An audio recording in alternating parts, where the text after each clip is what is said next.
Hello, friends, and welcome back to Stories About Entitled People.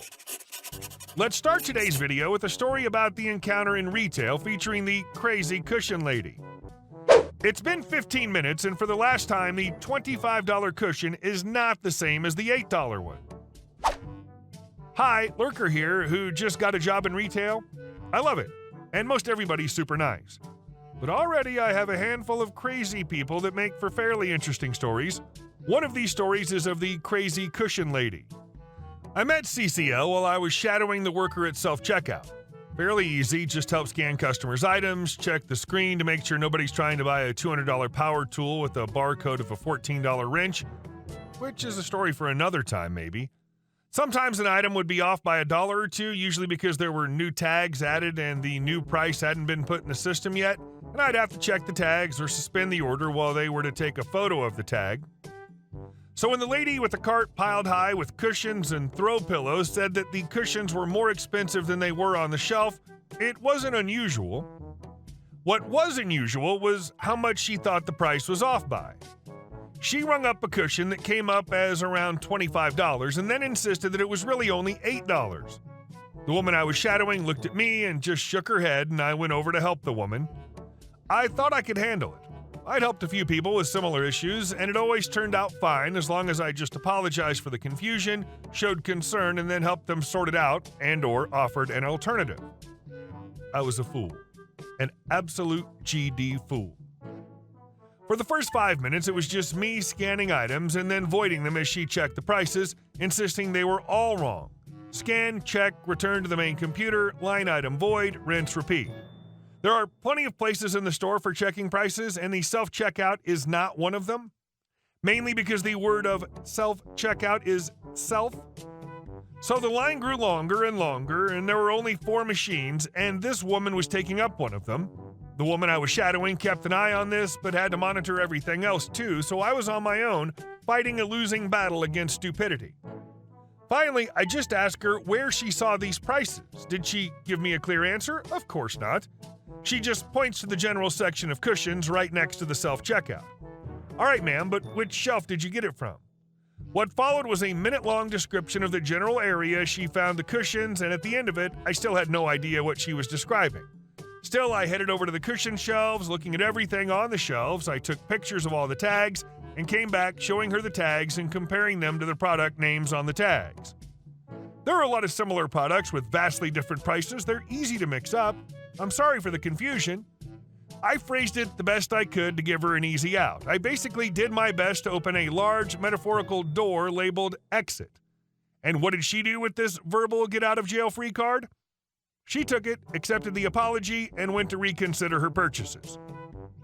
Obviously, I'm kidding. She insisted that I was wrong. The pictures of the tags were wrong, the machine was wrong, the woman I was shadowing who backed me up was wrong, and the $25-ish cushion was in fact $8. At this point, I had her take me to the shelves along with a few of the cushions she insisted were $8. I took her cushions, looked at the tags, matched the names to the correct tags, and carefully explained how they were different prices, with a few apologies for the confusion thrown in for good measure. At this point, the woman picked up a different cushion, which was $8. On top of being a different pattern, it was thinner, and it was overall a lower quality product. I explained these differences, and she continued to insist they were the same except for the pattern. Somehow, she managed to cut into the conversation every few other lines about the pillows. The pillows were another matter, because the racks hosting them were pretty picked over, and it would take a while to match it. I explained that we would look at them once we figured out the cushions, but she just bounced between the two like a mid-match tennis ball. At this point, it had been maybe 15 minutes at least, and I still couldn't convince her they were different. She returned to the self-checkout register she'd parked her cart in front of, because of course she wasn't moving or canceling the transaction, which was now only one item thanks to the request to void anything she scanned after she'd scanned them. Thankfully, the woman who I was shadowing stepped in to reinforce what I was saying, at which time the woman switched to arguing with her instead.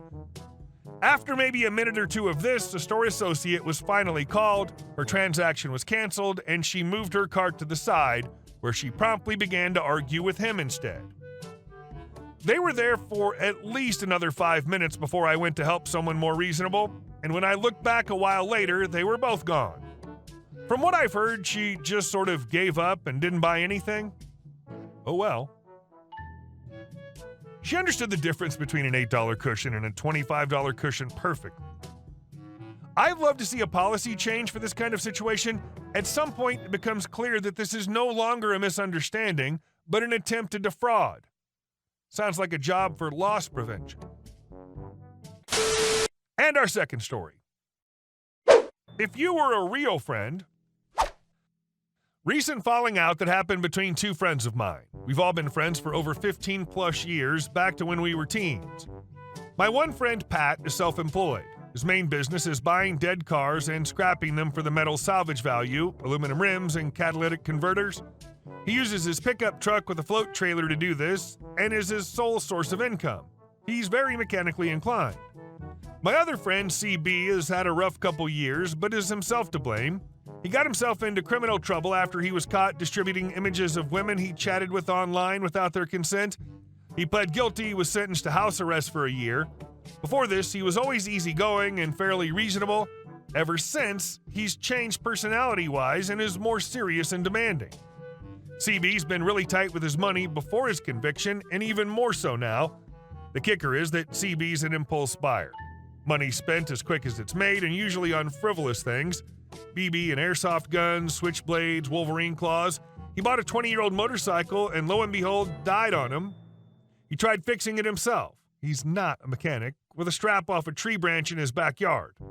Didn't have money to pay for the repairs, bike ended up rusting in his living room before getting rid of it. He has a 15-year-old BMW car and a 20-year-old Dodge truck. He drives the F out of both vehicles like he's fast and furious, thinks it's cool and impressive.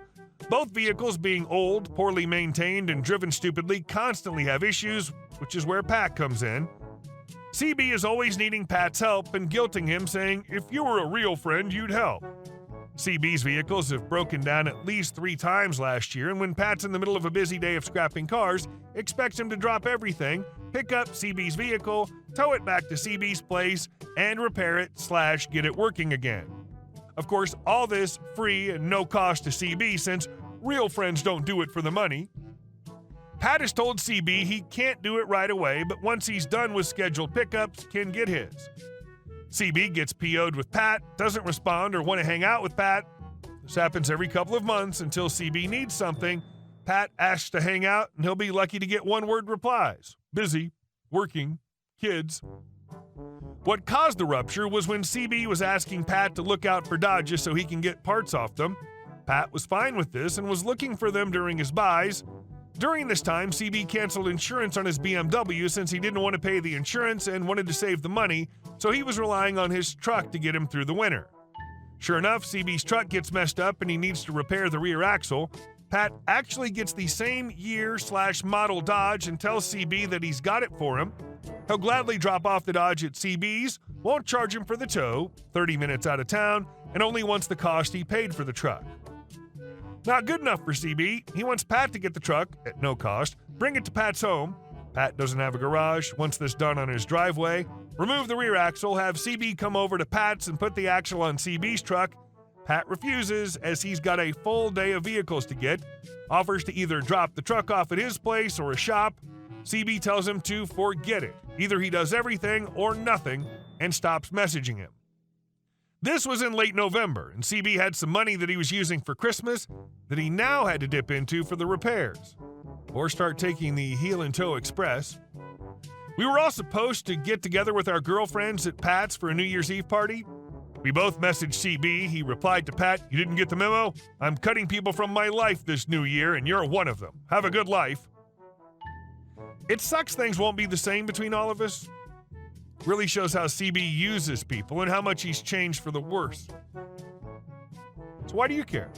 Sounds like you get a cut out of cancer without actually having to deal with said cancer. He's not a friend. He's basically a leech. And our next story. We're not in an HOA. Didn't happen to me personally, but I guess I can tell you about my parents' experience with their HOA. Dad retired and decided that he really wanted to buy a camper and travel. Mom was all about it, both of them very excited. So Dad runs off and trades his F-150 truck for an F-250 with a big butt diesel V8, buys a gooseneck camper, and waits for spring. Camper in the backyard, truck in the garage, no big deal. Not long after, he gets a visit from a lady. She's got a list of rules from the HOA that was established long after my parents built their house, something like 15 years later when the subdivision really took off, saying that Dad couldn't have the camper on his property because it was an eyesore. Mind you, this camper's in the backyard behind a 6-foot privacy fence. You could still see it, sure, but it's not like it was old and in disrepair either.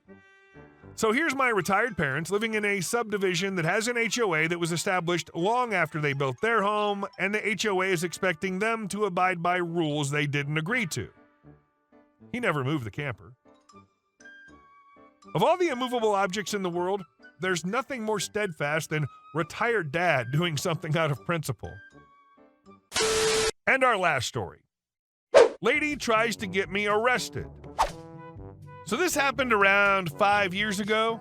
I worked at a trampoline park that was fairly popular in the area, and our uniform was a dark red t-shirt with our company logo displayed prominently on the front and staff written on the back. After work one day, my dad came to pick me up as he needed help lifting bags of soil onto his car at Home Depot. Keep in mind, Home Depot employees wear bright orange shirts and brown apron/work belt. So when I got off work, me and my dad drove over to Home Depot to pick up the dirt. There was a bit of a lineup to load the bags of dirt into the car, so I figured it'd help everyone out to help loading up the cars in front of us as well. I loaded 3 cars with no issues, and 3 warm thank yous from the people I helped, and even $5 from one older gentleman as a thank you. The 4th car, which was the last before my dad, started fairly normally. I loaded the truck bed along with the husband, who we'll call CH for cool husband, and finished in about 3 minutes. Then his wife, BW, B-wife, came up to me with their receipt in her hand asking if I needed to check it. Me, oh no, I don't actually work here. I was just helping people out, so me and my dad. BW, wait, you don't work here? She was taken aback and awkwardly held her receipt close to her chest protectively. I tried to explain again that I was just helping the line move quicker to help people out, but again she cut me off. BW, so why does it say staff on your shirt? Me, oh, I just work at the trampoline park around the corner. I just finished my shift. BW, so why did that guy pay you for his soil? Me, oh, that was just a thank you. I don't expect any. BW, are you seriously trying to take advantage of that older gentleman? Me, taken aback. Not at all. He just gave. BW cut me off again and starts screaming at me. I don't remember exactly what she said, but it was along the lines of, I was a cancerous child for scamming my elders out of their hard-earned money, and she should call the police right now. My dad's a retired cop, so I was all for that idea. This is when CH steps in and starts trying to calm her down. He manages to get her to stop yelling, but she continues to talk to me in that calm but stern voice like a teacher disciplining a student. My dad, who'd been inside paying for the soil, then came out and walked over to see what all the fuss was about. BW then puts on this "you're so screwed now" look and proceeds to tell my father I had just robbed an old man. At this point, CH decides it's time to go, but before leaving, apologizes to me and hands me a $50 bill in full view of BW. At this point, she's sitting in the passenger seat, looking dumbfounded at her husband, and he just got into his car with a little grin on his face and drove off. Even as they were halfway out of the parking lot, I could still hear her yelling at him through the open car window. Me and my dad still laugh about her to this day. Hey guys, thank you all for watching the video. I'll see you in the next one.